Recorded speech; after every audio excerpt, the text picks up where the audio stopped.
على رسول الله وعلى آله وصحبه ومن نصره وواله. يا ربي لك الحمد حتى ترضى ولك الحمد إذا رضيت ولك الحمد بعد الرضا. يا ربي لك الحمد كما ينبغي لجلال وجهك وعظيم سلطانك.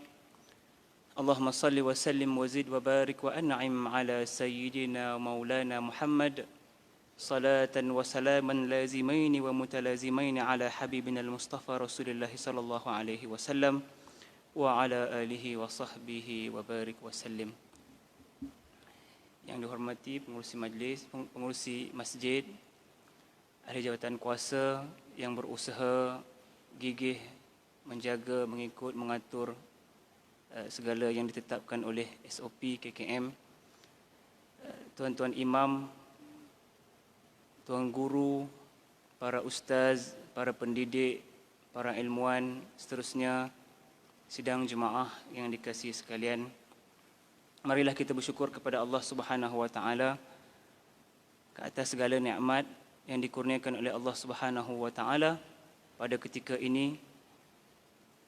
Inilah orang yang terpilih saja yang boleh masuk dalam masjid, yang berkesempatan. Tadi masa saya sampai, masih ada lagi yang nak masuk tapi dah cukup 40 orang dah. Apapun alhamdulillah, orang yang datang pun walaupun tak dapat solat sekali dengan kita, tapi dia ada niat untuk berjemaah, maka Tuhan akan tulis bagi dia pahala berjemaah. Mudah-mudahan insya-Allah. Sidang jemaah yang budiman, yang beriman kepada Allah Subhanahu wa taala, pada ketika ini tak ada apa yang kita nak harapkan daripada Allah Subhanahu wa taala melainkan rahmat-Nya. Kita sangat-sangat mengharapkan rahmat Allah Subhanahu wa taala dalam segala hal, sama ada kita dalam keadaan senang, lebih-lebih lagi kita dalam keadaan yang kesempitan seperti pada hari ini. Itulah yang ada dalam minda kita pada ketika ini. Kita minta Allah, Allahumma arham dha'fana, ya Allah, kasihan belaslah kepada kami yang lemah ini. Kasihan belaslah. Jadi rahmah itu maksudnya kasihan belas. Kita minta Allah belas kasihan kepada kita. Dalam keadaan kita pada ketika ini, kita minta Allah irhamna, kasihanlah, belas kasihanlah kepada kita. Dan Allah Subhanahu wa taala sendiri pun memang menyifatkan dirinya dalam surah Al-Baqarah. Allah kata Ar-Rahmanir Rahim, Tuhan yang Maha Pengasih, Maha Penyayang. Jadi Allah Subhanahu wa taala memang Maha Pengasih, Maha Penyayang kepada hamba-hambanya. Kemudian Allah utuskan Nabi SAW pun juga sebagai tanda belas kasihan Allah Subhanahu wa taala kepada kita apabila Allah berfirman, "Wa ma arsalnaka illa rahmatan lil alamin." Tidak kami utuskan engkau wahai Muhammad melainkan menjadi rahmat bagi sekalian alam. Maknanya rahmat, kasihan belas yang Allah tunjukkan kepada kita. Walaupun kita kata maksud rahmah itu ialah kasihan belas, sifat Allah Subhanahu wa taala, kemudian tujuan perutusan Nabi SAW. Begitu juga Allah menyifatkan para sahabat. Allah kata para sahabat ini ruhama'um bainahum. Mereka ini saling mengasihani antara mereka. Jadi sifat belas ihsan ni, belas kasihan ni sebenarnya perlu ada dalam diri kita. Dia adalah satu sifat daripada sifat-sifat yang perlu ada dalam jiwa setiap orang Islam. Setiap Muslim kena ada sifat belas ihsan, belas kasihan. Lawan kepada sifat itu biasanya kekerasan lah, keras hati lah, pendendam dan sebagainya, tidak boleh memaafkan. Tetapi sifat belas ihsan ataupun sifat rahmah ini, dia bukan sekadar sifat nurani, sifat hati saja. Bahkan sifat ini mempamerkan kesan dia ke alam yang nyata. Maknanya kita nampak kesan rahmah itu jika seseorang itu ada perasaan belas ihsan, jika ada perasaan rahmah dalam diri dia. Apa dia contohnya? Kita ambil contoh sifat maaf, memaafkan.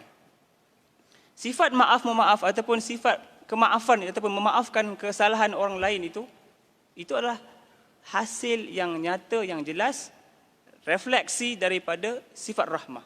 Apabila seseorang itu dia ada perasaan ihsan, belas kasihan, dia akan mudah memaafkan orang. Lagi, contoh lagi. Sifat belas ihsan ini kita dapat lihat apabila perasaan kasihan kita kepada fakir miskin, orang miskin. Sekarang ini tambah-tambah keadaan COVID sekarang ini, orang yang dulunya boleh berniaga, dah dia ada masalah sikit dengan bisnes dia. Boleh berniaga tapi kurang sekarang ini. Jadi kita nampaklah orang susah, orang miskin tu makin sempit kehidupan pada ketika ini. Jadi orang yang ada rahmah dalam diri dia, rahmah dalam hati, dalam perasaannya, tak perlu orang tu cakap, tak perlu orang tu buka mulut, tak perlu orang tu minta, kita rasa. Perasaan itu dia tak perlu suruh, bukan dipaksa. Dia secara automatik. Ar-Rahmah ni satu akhlak. Bila sebut akhlak, ia adalah lahir daripada tindak tanduk tanpa paksaan, tanpa siapa-siapa suruh. Dia sendiri menyedari, dia sendiri mengingsafi, dia sendiri datang perasaan belas ihsan dan kasihan kepada orang fakir, orang miskin atau orang susah ataupun orang kesempitan. Jadi pada ketika ini memang banyak orang-orang yang begitu. Jadi kita yang mungkin ada kelebihan sikit, tak banyak mana pun, mungkin lebih sikit pada orang, kita bagi, kita sumbang, kita rasa, kita timbulkan perasaan belas ihsan tu dalam diri kita, kemudian kita zahirkan dalam bentuk tindakan kita. Jadi itu antara refleks yang kita boleh tunjukkan apabila ada perasaan ihsan ataupun perasaan rahmah, belas kasihan dalam diri kita. Baik, kita nak lihat rahmah. Sebenarnya pada malam ini dalam masa yang singkat ni saya nak bagi ringkasan jugalah tentang rahmah kita dapat lihat, kita dapat amalkan dalam kehidupan kita. Kita dapat lihat contoh yang pertama, bahagian yang pertama iaitu rahmatnya Allah Subhanahu Wa Taala kepada hamba-Nya. Allah Subhanahu Wa Taala berfirman, "Kataba rabbukum ala nafsihi rahmah." Surah Al-An'am ayat 54. Kataba rabbukum ala nafsihi rahmah, maksudnya Allah Subhanahu Wa Taala mewajibkan rahmat bagi dirinya. Jadi bagi Allah Subhanahu Wa Taala sifat rahmat itu adalah sifat yang pertama, sifat yang wajib bagi Allah Subhanahu Wa Taala. Dan dalam sebuah hadis yang lain Nabi SAW menyebut, lamma qadallahu al-khalqa, apabila Allah Subhanahu Wa Taala sudah selesai menciptakan langit dan bumi, kataba 'indahu fawqal 'arsy, Allah Subhanahu Wa Taala menulis di sisinya di atas arasy. Apa tulisannya? Inna rahmati sabaqat ghadabi. Sesungguhnya rahmatku, maksudnya kasihan belas Allah Subhanahu Wa Taala, sabaqat ghadabi, mendahului kemurkaan Allah Subhanahu Wa Taala. Jadi Allah Subhanahu Wa Taala amat pemurah, amat penyayang, amat mengasihani. Jadi kita minta daripada Allah Subhanahu Wa Taala. Pada ketika ini memang sifat inilah yang perlu kita highlight dalam diri kita. Kita highlight sifat Allah yang rahmah, kita juga perlu highlight sifat ataupun timbulkan sifat ar-rahmah ni dalam diri kita. Sebab Nabi SAW bagi tahu kita, Nabi ajar kita supaya kita merahmati, mengasihani orang lain. Nabi kata, irham man fil ardi yarhamkum man fis sama. Kasihanilah ataupun belas ihsanlah kepada makhluk yang ada di muka bumi ini. Maknanya orang, makhluk yang lain, sekalian makhluk yang lain, kasihanilah makhluk-makhluk yang lain, nescaya para malaikat akan mengasihani kita. Maknanya meminta doa rahmat kepada Allah untuk kita. Di antara rahmat Allah Subhanahu Wa Taala kepada manusia. Secara umumnya nombor satu, rahmat yang umum kepada sekalian makhluk. Dalam sepotong hadis Nabi SAW menyebut, ja'alallahu rahmata mi'ata juz'. Allah Subhanahu Wa Taala menjadikan rahmah itu ada 100 bahagian. Fa amsaka 'indahu 99 juz'an. Allah pegang di sisinya 99 rahmat tadi. Wa anzala fil ardi juz'an wahidah. Yang diturunkan di atas muka bumi ini satu bahagian sahaja. Rahmat itu yang 99 itu di sisi Allah banyak. Tapi yang Allah campakkan ke muka bumi ini hanya satu rahmat saja. Apa jadi? Famin zalikal juzu yatarahamul khalqu. Dengan satu bahagian saja daripada 99 rahmat Allah tadi, maka berkasih sayanglah sekalian makhluk. Ya, maka berkasih sayanglah sekalian makhluk. Apa lagi sambungan hadis tadi? Hatta tarfa'ul farasu hafiraha an waladiha khasyatan an tusibahu. Sehinggalah buktinya rahmat Allah Subhanahu wa taala tadi, si ibu kuda tidak akan meletakkan kakinya itu yang keras dengan kuku dengan ladamnya ke atas anaknya yang baru lahir. Bukan kerana fitrah, kerana rahmat Allah Subhanahu wa taala. Allah rahmat kepada sekalian makhluk, binatang pun tak buat anak dia. Jadi kalau binatang tak buat anak dia, bagaimana pula manusia? Lebih-lebih lagi lah manusia yang berakal, yang ada jiwa, yang ada hati ini mendalami dan mengetahui perasaan ataupun sifat rahmah tadi. Yang kedua, taubat hamba yang berdosa. Rahmat, antara bukti rahmat Allah kepada kita, apabila hamba itu berdosa, Allah Subhanahu wa taala menerima taubatnya. Kalau diminta, benda ampun, benda taubat ni kena minta. Sebab itu lafaz minta ampun, minta maaf daripada Allah, kepada Allah ni dengan lafaz istighfar ataupun astaghfirullah. Astaghfirullah makna alif sinta itu bermakna tolab. Tolab itu maknanya minta. Minta apa? Minta keampunan. Jadi bila hamba itu minta ampun, nescaya Allah Subhanahu wa taala memohon ampun, bagi memberikan keampunan baginya. Tapi masalahnya kalau hamba itu tak minta ampun, besar mana kesalahan kita, besar mana dosa kita, Allah Subhanahu wa taala akan mengampunkan dosa kita dan menggantikan dosa-dosa tadi itu dengan hasanat, dengan kebaikan. Seperti mana firman Allah Subhanahu wa taala, illa man taba wa amana wa amila amalan salihah fa ulaika yubaddilullahu sayyiatihim hasanat wa kana Allahu ghafurur rahima. Melainkan orang-orang yang taubat, yakni memohon ampun dan juga beriman, kemudian dia beramal soleh. Bertaubat, kemudian memperbaharui, mengukuhkan kembali keimanannya, kemudian dia beramal soleh. Mereka itulah orang-orang yang Allah tukarkan kejahatan mereka itu dengan kebaikan. Jadi itu rahmat Allah. Allah menggantikan kejahatan tadi itu dengan kebaikan, dan Allah Subhanahu wa taala Maha Pengampun lagi Maha Pengasihani. Yang ketiga, perutusan Rasul. Itu bukti Allah Subhanahu wa taala rahmatnya Allah kepada kita apabila Allah mengutuskan Rasul. Seperti mana ayat tadi, wa ma arsalnaka illa rahmatan lil alamin. Allah mengutuskan Rasul sebagai rahmat kepada sekalian alam. Yang keempat, penurunan Al-Quran. Jadi Al-Quran itu adalah tanda rahmat Allah Subhanahu wa taala kepada kita. Allah ciptakan kita, kemudian Allah turunkan, hidupkan Nabi, kemudian Allah berikan kitab sebagai pembimbing kita dalam kehidupan ini.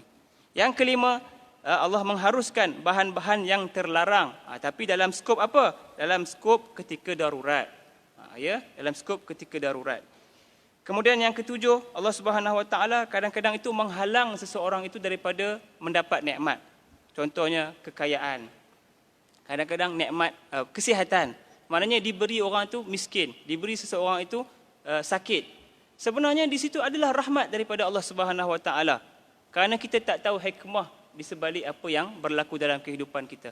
Ada kalanya kekayaan itu membuatkan kita alpa leka, jauh daripada Tuhan, bahkan melakukan kemungkaran. Tapi dengan rahmat Allah, mungkin Allah tak bagi kekayaan kepada seseorang itu sebagai rahmat daripada Allah Subhanahu wa taala. Jadi manusia ini seperti mana sebenarnya disifatkan seperti orang yang sakit, yang mana diberi ubat mengikut kadar penyakit itu. Jadi tak bagi lebih, supaya tak jadi melebihi dos pula tak jadi penawar kepada kita. Jadi maka apabila seseorang manusia itu diberi kemiskinan dan kesakitan, maka sesungguhnya manusia itu sedang diberi ubat yang pahit, yang terkandung di dalamnya rahmat daripada Allah Subhanahu wa taala. Jadi keadaan kita ini mungkin rahmat Allah taala. Kita tak tahu. Tapi kita mintalah Allah Subhanahu wa taala mengeluarkan kita daripada keadaan ataupun kesempitan kita pada ketika ini. Contoh lain banyak. Ya, rahmat seorang, rahmahnya atau kasihan belasnya seorang bapa kepada anak. Dia tak bagi anak dia makan apa? Contohnya makan gula, makan coklat banyak-banyak. Sebab apa? Kasihan gigi dia. Lebih pada tu, kasihankan penyakit, mungkin nanti kena kencing manis dan sebagainya. Rahmahnya seorang ayah bawa anak pergi ke bilik bedah contohnya kan, sebab nak kena bedah. Dia kasihankan anak tu. Jadi kena bawa juga. Nampak menderita, nampak sakit, tapi itulah rahmahnya ataupun kasihannya seorang ayah kepada anak. Kalau kita nak contohkan banyak sekali. Itu rahmat Allah kepada manusia. Rahmat Nabi ataupun rahmat Rasul kepada umatnya. pendek saja, saya ambil 3 perkara saja, antaranya apabila Nabi SAW pernah minta kepada Allah Subhanahu Wa Taala 3 permintaan. Yang pertama, wahai Tuhanku, janganlah umat aku ini dikuasai perasaan lapar ataupun merasa lapar, sehingga lapar itu menyebabkan mereka mati keseluruhannya. Kita lapar juga, tapi tak ada sampai kita mati. Ada je makanan, akan ada rahmat Allah memberi kita, menghilangkan kelaparan kita. Yang kedua, Nabi minta kepada Allah, janganlah mereka ini, yakni umatku, terpedaya dengan godaan, dengan tipu daya dunia. Ini pun bila kita dapat mempertahankan agama, menjaga diri kita, menjaga iman kita, itu juga rahmat. Sebab Nabi pernah minta kepada Allah supaya umat Nabi tidak terpedaya. Dan yang ketiga ialah janganlah mereka saling berterlagah antara satu dengan yang lain. Ini pun antara doa yang Nabi pernah minta kepada Allah Subhanahu Wa Taala. Yang seterusnya, rahmat kepada sekalian orang beriman. Ini umum kepada kita. Tadi rahmat Allah kepada makhluk, kepada kita, kemudian rahmat Rasul kepada sekalian umatnya. Sekarang ni bab kita. Rahmat kita sesama orang Islam. Rahmat kita sesama orang-orang beriman. Sabda Nabi SAW, Ar-Rahimun yarhamhumur Rahman. Orang yang berkasihan belas kepada orang. Maknanya dia tengok orang tu dengan pandangan ihsan. Dia dengan pandangan belas kasihan. Maknanya Ar-Rahimun, orang-orang yang melihat dengan pandangan belas kasihan ini, kata Nabi, yarhamhumur Rahman. Mereka akan mendapat rahmat daripada Allah Subhanahu Wa Taala. Maknanya kita kasih kepada orang, kita kasihan belas kepada orang, Allah akan kasihan belas kepada kita. Siapa yang tak kasihan belas kepada orang, maknanya dia selalu mungkin menyusahkan orang ataupun tak boleh nak buat kebaikan kepada orang, tak ada perasaan apa-apa bila melihat kesusahan orang lain, maka Tuhan pun akan menarik rahmatnya daripada individu ataupun daripada orang macam tu. Kita punya contoh mudah saja. Kadang-kadang kita naik kereta, kita drive kereta. Masa drive tu kita mungkin kurang buat masalah, tapi ada juga masalah. Masa berhenti, orang suka parking kereta suka-suka hati. Letak je tengah-tengah jalan, berhenti tengah jalan, macam tak ada apa-apa masalah. Jadi bila orang datang daripada belakang, dah, itu pun satu tanda kita ni kurang belas kasihan kepada orang. Maknanya kita tak ada peduli orang. Belas kasihan ni maksudnya bukan saja kita bantu orang miskin, orang apa, tak. Yang sekecil-kecil benda yang kita katakan sebagai benda yang biasa, yang ada dalam undang-undang, biasanya kan kita tak boleh berhenti tengah jalan, tapi oleh kerana dia kurangnya belas kasihannya, letaknya kereta dia tengah jalan. Kalau orang belakang tu penyabar, selesailah masalah, tak apa. Tapi kalau orang belakang tu bengkin, kan dah belaga buku dan ruas. Jadi masalah. So, banyak perkara yang kita boleh lihat pada ketika ini, maknanya dia memerlukan kepada minda yang sedar dan hati yang hidup. Hati yang bukan sekadar rasa-rasa saja, tapi dia boleh melahirkan pemikiran dan juga tindakan. Sebab Nabi SAW bagi tahu kepada kita dalam sepotong hadis, la tunza'ur rahmatu illa min syaqi. Rahmat itu tidak akan dicabut melainkan daripada orang yang kerah. Syaqi itu maksudnya celaka, orang yang ada perasaan kerah hati dalam diri dia. So kalau kita pada ketika ini ada sikap kerah hati dengan orang dan sebagainya, maknanya kita dah tergolong dalam golongan orang yang disebut sebagai syaqi tadi, orang yang celaka. Kita rasa kita je betul. Kita punya hak. Kita punya hak. Biasanya apa? Contohnya hak kita kan, yang kita sukar untuk kita kongsikan dengan orang. Apa dia? Contohnya tanah. Contoh tanah ni memang, iyalah tanah mahal. Tanah harga dia mahal. Tapi kalau tanah tu dalam pagar kita buat rumah, tak apalah. Masalahnya tanah tu memang tanah yang tak ada buat apa-apa. Dibiar je berlalang. Kalau lalang okey lagi. Biarnya pokok apa? Pokok akasia tu dia. Besar pokok akasia tu kan. Hutan sebelah rumah.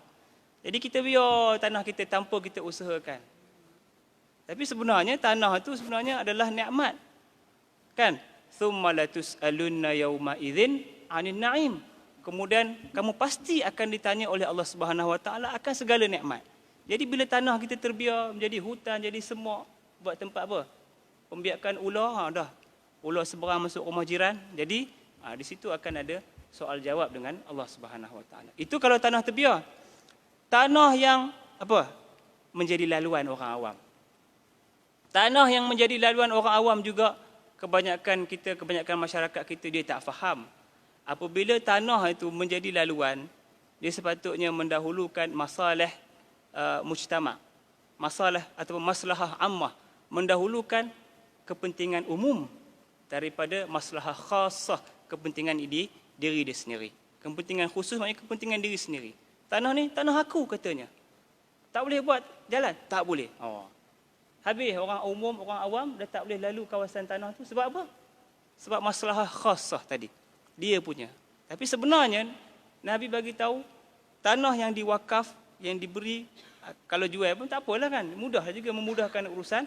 Tanah yang diberikan untuk laluan sebenarnya dikira wakaf. Bila wakaf, pahalanya berpanjangan sampai hari kiamat selagi tanah tu dilalui oleh orang. Pahala percuma. Kalau belajar agama, kalau belajar fiqh betul-betul, dia akan faham besarnya manfaat. Tapi tak adalah sampai besar sangat tanah tu. Mungkin laluan, mungkin lebih kurang sebiji kereta atau 2 biji kereta untuk selisih, kita wakafkan tanah tu untuk laluan. Daripada kita buat pagar sampai sesempit-sempitnya, sempadan katanya. Lapangkanlah. Lapangkanlah laluan, lapangkanlah jalan, kita akan dapat kelapangan daripada Allah Subhanahu Wa Taala. Kan? Allah kata wa idza qila lakum tafassahu fil majalis fafsahu yafsahillahu lakum. Allah kata berilah laluan kepada orang tua untuk duduk dalam satu majlis. Kalau kamu lapangkan laluan, maka Allah akan lapangkan laluan untuk kamu. Jadi kita semua menghendaki rahmat Allah Subhanahu Wa Taala. Jadi kalau ada ruang untuk kita buat kebajikan begitu, kita buat. Mudah-mudahan Allah lapangkan untuk kita. Kemudian ada lagi cerita tentang rahmat dengan orang-orang yang beriman ini. Daripada Abi Mas'ud Al-Ansari radhiyallahu anhu berkata, aku telah memukul seorang hamba-ku. Jadi Abi Mas'ud Al-Ansari, bukan Abdullah bin Mas'ud, seorang lagi. Sekarang orang salah dengar pula. Abi Mas'ud Al-Ansari pernah memukul seorang hamba-ku. Tiba-tiba aku terdengar satu suara daripada belakang. Ketahuilah wahai Abi Mas'ud, Allah lebih berkuasa atas dirimu, lebih daripada engkau berkuasa ke atas hamba tadi. Lalu Abi Mas'ud beralih ke belakang, pusing ke belakang, rupa-rupanya suara itu adalah suara Rasulullah sallallahu alaihi wasallam. Nabi tengok dia buat macam tu. Lalu aku berkata, Abu Mas'ud pun terus dia kata, wahai Rasulullah, sekarang hamba ini aku merdekakan. Terus Nabi kata macam tu, engkau pukul hamba tu, engkau jangan lupa ada yang lebih berkuasa ke atas dirimu daripada engkau berkuasa ke atas seorang hamba. Jadi bila dengar macam tu, terus dia kata, wahai Rasulullah, orang ini merdeka sekarang. Jadi terus. Kerana apa? Kerana dia rahmah. Terus dia kata kepada orang itu. Sedangkan Allah rahmat kepada dia, mengapa dia tidak rahmat kepada orang? Kemudian kita tengok rahmat seorang fakir miskin. Rahmat kita kepada orang fakir miskin. Nabi SAW menunjukkan contoh yang sangat baik kepada kita. Nabi kata dalam sebuah riwayat daripada Abu Hurairah, seorang lelaki berkulit hitam, dia selalu berada dekat masjid Nabi SAW. Tiba satu hari, Nabi tak nampak dia.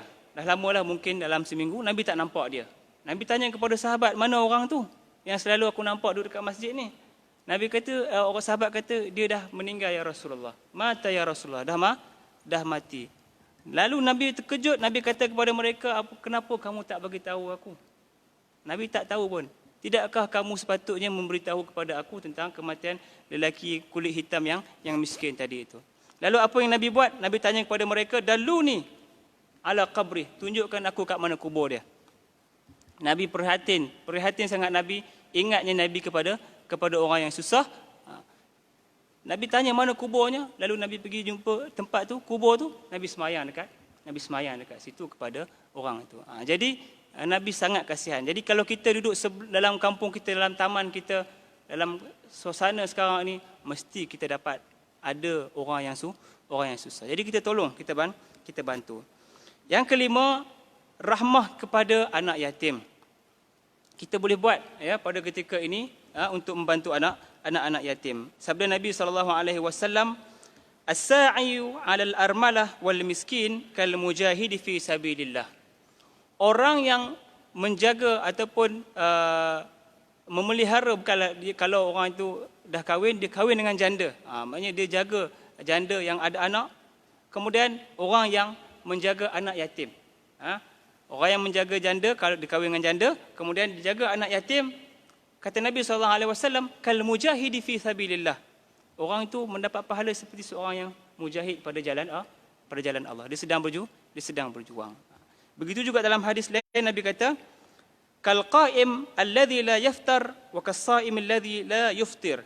Seperti mana ganjaran orang yang buat dua perkara ini, orang itu seperti dia berdiri solat tidak pernah penat, dan juga dia seperti puasa tidak pernah berbuka. Itu dia besarnya perumpamaan yang Nabi buat. Kemudian dalam hadis lain Nabi menyebut, ana wa kafilul yatimi fil jannati hakadha. Nabi kata, aku dan orang yang menjaga anak yatim hakaza, macam ni. Sambil Nabi menyebut wa asyara bis sababati wal wusta. Nabi tunjuk jari telunjuk dengan jari tengah macam ni. Maknanya dekat sangat. Nabi pada hari kiamat esok dalam syurga dengan orang yang menjaga anak yatim dengan penjagaan yang betul macam ni, dekat sangat. Itulah dia ganjaran yang Nabi SAW nak gambarkan kepada kita tentang orang yang menjaga anak yatim, kasihankan anak yatim. Yang keenam, rahmah yang kita boleh buat ialah rahmah kepada haiwan. Belas kasihan kepada haiwan. Ketika ini mungkin kita nampak kucing yang biasa, yang itu kita kalau boleh bela, kita bela. Kalau tak boleh bela, kalau dia lapar, kita beli Friskies. Ada orang beli Friskies sengaja dia berbual dalam kereta, dia nampak kucing lapar, dia tabur je dekat mana-mana yang mudah bagi dia. Jadi dengan haiwan pun kita, Nabi ajar rahmah kepada haiwan. Bahkan Nabi kata ada seorang perempuan pada zaman dulu, dakhalat imra'atun nara fi hiratin rabatatha falam tut'imaha. Ada seorang perempuan dia masuk neraka. Kerana apa? Kerana dia mengikat seekor kucing dan dia tak bagi makan kucing tu. Jadi bila dah ikat, apa yang terjadi? Walam tada'ha ta'kulu min khashashil ard. Bila dah ikat, kucing tu tak boleh nak makan, nak tangkap burung-burung yang dia duk makan biasa-biasa, burung tu kucing tu makan burung. Tak boleh nak tangkap sebab kena ikat. Jadi menzalimi haiwan, tak ada ihsan, tak ada belas kasihan kepada haiwan juga adalah perkara yang menyebabkan Allah Subhanahu Wa Taala akan menurunkan bala ataupun bencana kepada kita. Jadi seperti dijelaskan oleh Nabi SAW, dosa-dosa besar dapat dipadamkan dengan perasaan belas ihsan. Jadi kita kena ada belas ihsan dalam hati kita. Walaupun kepada anjing, seperti mana dalam riwayat seorang wanita yang mana dia melihat seekor anjing berpusing-pusing keliling telaga sambil terjelir lidah. Musim panas, pusing-pusing keliling telaga anjing tu.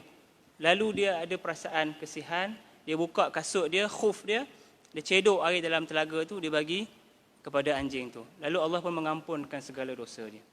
Jadi di situ rahmat bukan setakat kepada kucing, haiwan yang kita suka, bahkan kita tak suka ataupun yang haram pun, anjing ke apa saja haiwan pun, kita kena rahmah kepada haiwan.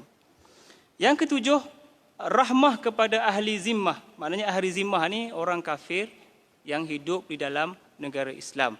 Yang mana kita hidup dalam negara. Macam kita sekarang ni ada orang Cina, ada orang India.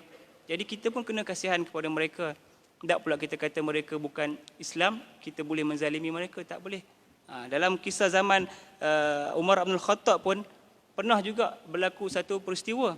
Apabila satu hari dia berjalan di Madinah, Umar Al-Khattab nampak seorang lelaki tua yang miskin dan bongkok dah, badan dah bongkok, dah tua sangat dah, sedang meminta-minta, kan.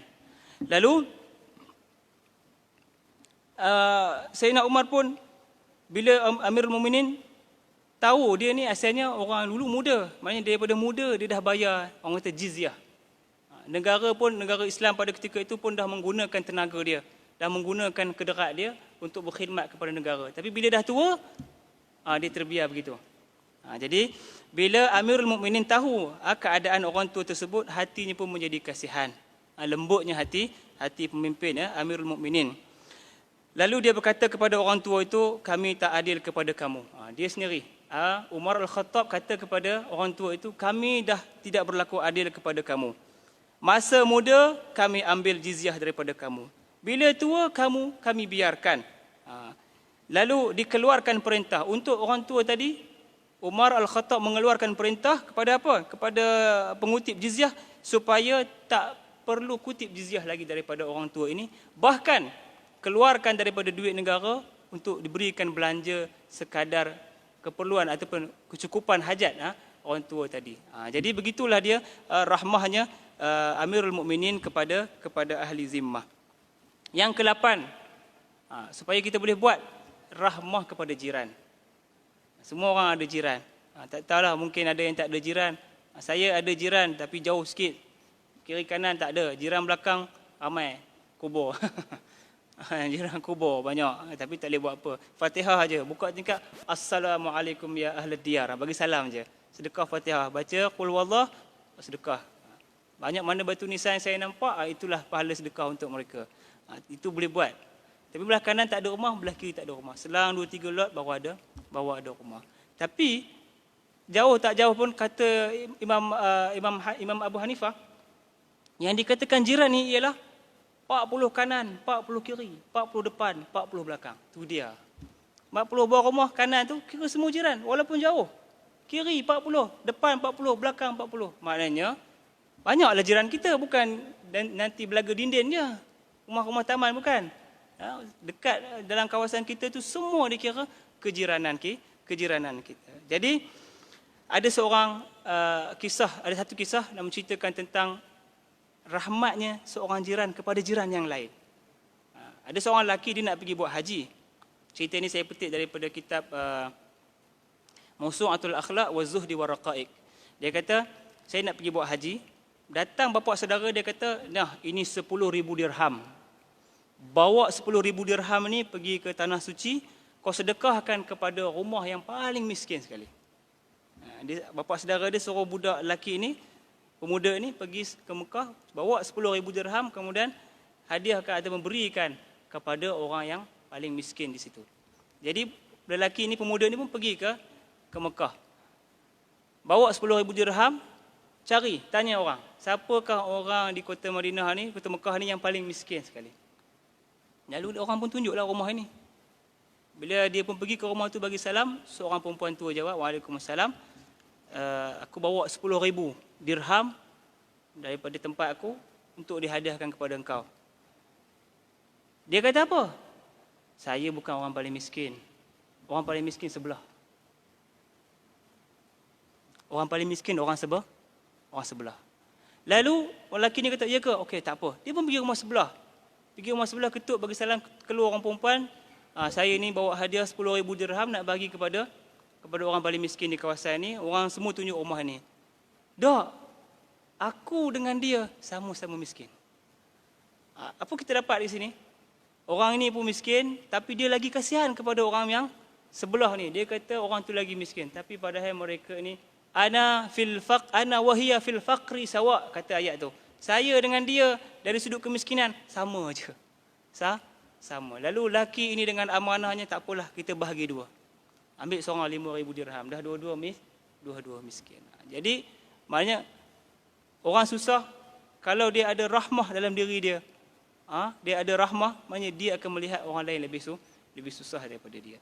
Sekarang ni orang kaya, dia tak nampak rahmah, kasihan kepada orang, bahkan dia rasa dia susah. Padahal dia dah kaya. Itu yang terbaliknya pada ketika ini. Kemudian rahmah kepada apa lagi? Kita boleh rahmah kepada jiran tetangga ini daripada kisah Abu Hanifah yang mempunyai jiran. Abu Hanifah, dia ada jiran yang suka berfoya-foya, jiran yang suka menyanyi, jiran yang lara lah orang kata. Satu hari Abu Hanifah tak boleh nak beribadah. Bukan satu hari, dah lama dah Abu Hanifah tak boleh nak semayang malam sebab dia dapat jiran yang bising. Jiran kita mungkin ketuk dinding, mungkin grinder siang malam, kan, drill dinding, keren. Itu jiran tu. Abu Hanifah pun dapat jiran macam tu, tapi kaki lara, menyanyi, karaoke. Lalu satu hari polis buat rondaan dan polis tangkap jiran Abu Hanifah dan penjarakan dia. Maknanya Abu Hanifah tak buat aduan, ada orang lain buat aduan. Jadi orang tu kena tangkap, kena penjara terus. Lalu Abu Hanifah tak dengar bunyi bising malam tu. Dia tak dengar bunyi bising. Lalu dia tertanya-tanya, mana pergi jiran aku ni? Tak karaoke pula malam ni. Kalau kita seronok lah. Oh lega, tak ada pula malam ni. Tapi tak, Abu Hanifah tanya, mana orang ni tak ada karaoke malam ni? Lalu esok pagi, dia jumpa orang sekeliling tu. Mana Mamat Karuk ni? Lalu dia jawab, orang tu jawab, dah kena tangkap semalam. Imam Abu Hanifah terus pergi jumpa ketua polis.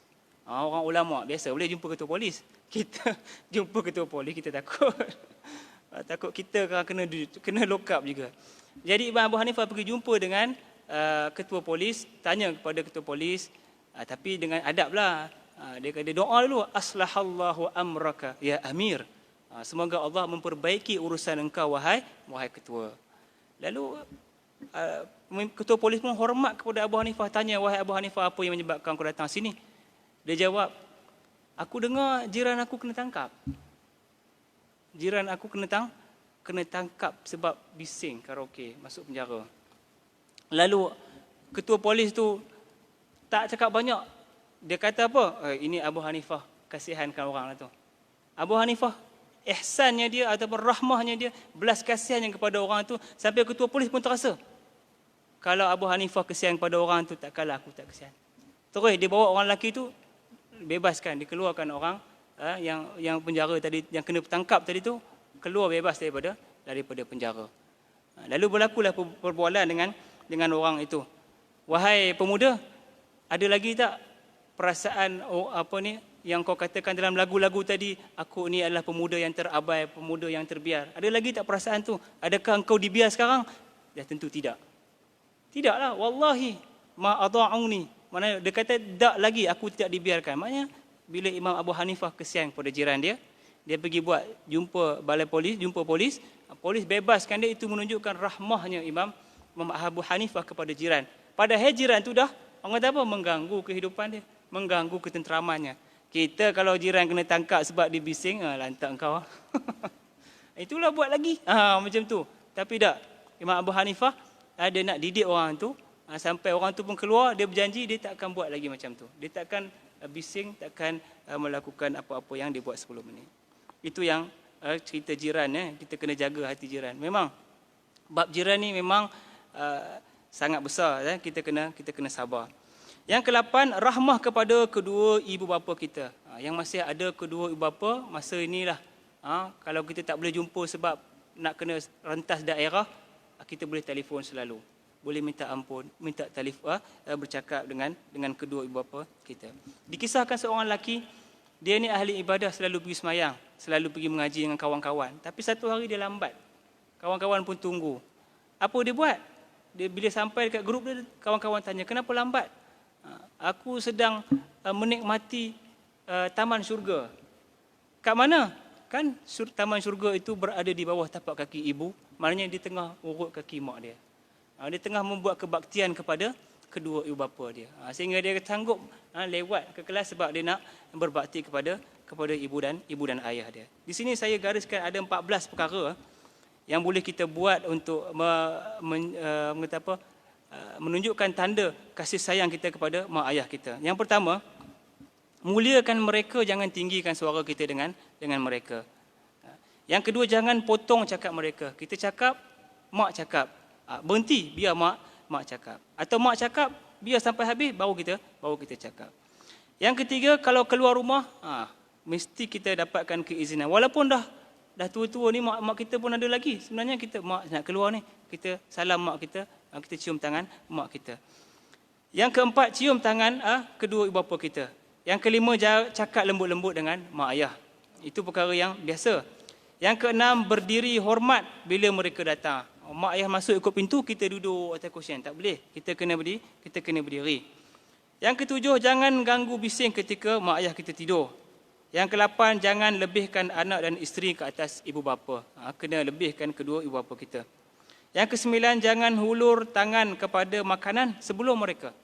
Maknanya ada lauk, mak nak makan dengan kita, mak dulu ambil, baru kita. Ke-10, jangan berbaring di hadapan mereka sedangkan mereka duduk. Kita tidur, mak kita duduk bersembang dengan kita. Tapi kalau mak kita kata tak apa, baringlah. Okey, lain dengan izin. Yang ke-11, jangan lintah depan mereka. Kalau lintah pun lintah dengan adab. Yang ke-12, muliakan sahabat mereka semasa hidup dan selepas mati. Maknanya mak ayah kita ada kawan. Kita tahu ini kawan ayah kita, ini kawan mak kita. Mak kita masih hidup pun kita sambung silaturahim. Selepas mak kita mati pun kita hubungkan silaturahim dengan kawan mak ayah kita. Yang ke-13, jangan berkawan dengan manusia yang derhaka kepada kedua ibu bapa. Yang ke-14, sentiasa doakan mak ayah. Ada, sama doakan. Tak ada pun, lagilah kita doakan. Yang ke-9, rahmah kepada kaum kerabat. Kaum kerabat ni bukan setakat adik-beradik je. Kaum kerabat ni, jiran-jiran tu dikira kaum kerabat lah, dekat-dekat dengan kita. Satu kisah yang sangat penting, ceritakan tentang rahmah kepada kaum kerabat ni. Dari Ibnu Umar radhiyallahu anhu, seorang lelaki datang berjumpa Nabi SAW lalu berkata, "Ya Rasulullah, aku telah melakukan dosa. Lalu aku nak bertaubat." Nabi kata kepada dia, "Adakah engkau masih mempunyai ibu?" Jawabnya, "Tak ada dah." Kemudian Nabi tanya lagi, "Adakah engkau masih mempunyai emak saudara?" Maknanya adik kepada ibu atau kakak kepada ibu, yang penting kaum kerabat daripada kaum kerabat ibu kita. Lalu jawab orang itu, "Ya, saya ada khalah, ada mak saudara lagi." Lalu Nabi kata, "Fabirraha, buatlah baik kepada dia." Jadi buat ihsan ataupun melakukan kebaikan kepada kaum kerabat juga adalah perkara yang mendatangkan rahmat kepada kita. Yang ke-10, rahmah kepada orang yang berhajat. Orang yang memerlukan, orang minta tolong kita. Orang yang berhajat ni macam-macam hajat dia. Tapi kalau kita mampu tunaikan, kita kena tunaikan. Hatta tengah malam, orang telefon, "Ustaz, anak saya tak boleh tidur." Pukul 11.30, gawat kepala, padahal dah pejam dah. Orang telefon, "Tak boleh tidur." Anak tak boleh tidur. Saya pun tak boleh tidur. Tak apa, kita pergi. Betul? Itu kalau peranan saya, orang tak boleh tidur, anak tak boleh tidur, kena pergi juga. Tapi kawan-kawan, ibu ayah, sidang pendengar sekalian, mungkin ada hajat lain orang kepada kita. Kalau kita mampu tolong, kita tunaikan hajatnya. Wallahu subhanahu wa ta'ala a'lam. Perkongsian pada malam ini bercerita tentang rahmah, tentang ihsan, tentang belas kasihan. Mengapa? Sebab daripada 10 perkara itu, mungkin salah satunya ada yang boleh kita buat dan menjadi asbab kepada rahmat Allah Subhanahu wa taala kepada kita. Aqulu qawli hadza wa astaghfirullahal azim li wa lakum. Wassalamu alaikum warahmatullahi wabarakatuh. A'udzubillahi minasyaitonir rajim. Bismillahirrahmanirrahim. Allahumma 'allimna ma yanfa'una bi rahmatika ya arhamar rahimin. Ya Allah, ya Tuhan kami, rahmatilah kami, kasihanilah kami ya Allah. Kau lenyapkanlah ya Allah virus ini daripada muka bumi ini ya Allah. Berikanlah kami keamanan, berikanlah kami ketenangan, berikanlah kami ya Allah kesejahteraan. Amin ya rabbal alamin. Rabbana zalamna anfusana wa illam taghfir lana wa tarhamna lanakunanna minal khasirin. Rabbana atina fid dunya hasanah wa fil akhirati hasanah wa qina adzaban nar. Wa sallallahu ala sayyidina Muhammad wa ala alihi wa sahbihi wa sallam. Walhamdulillahi rabbil alamin. Subhanakallahumma wa bihamdika